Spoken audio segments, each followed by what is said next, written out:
सरकारी अफसरान के असासों की ऑनलाइन इशाअत लाजमी करार। IMF की कर्ज प्रोग्राम जारी रखने के लिए इजाफी शराइत। आलमी मालियाती फंड ने कर्ज प्रोग्राम जारी रखने के लिए इजाफी शराइत आयद कर दी। IMF ने बदउनवानी रोकने के लिए सख्त इकदाम लेने और आला सरकारी अफसरान के असासों की ऑनलाइन इशाअत लाजमी करार दे दी। करप्शन रिस्क कम करने के लिए एक्शन प्लान बनाने की भी हिदायत कर दी। सूबाई एंटी करप्शन इदारों को मजीद इख्तियारात देने पर जोर दिया गया है, जबकि IMF ने शुगर सेक्टर में भी इस्लाहात का मुतालबा कर दिया। शुगर मार्केट लिबरलाइजेशन की पॉलिसी जून तक तैयार करने की हिदायत भी कर दी है। FBR के लिए रिफॉर्म्स रोड मैप की फौरी तैयारी पर जोर दिया गया है, जबकि हुकूमत कंपनीज एक्ट में तरामीम पार्लियामेंट में पेश की जाएंगी।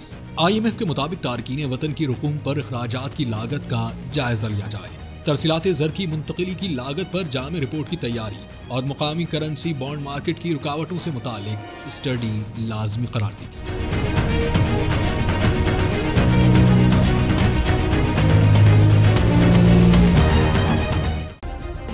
सब्सक्राइब करें और बेल दबाएं ताकि कोई खबर रह न जाए।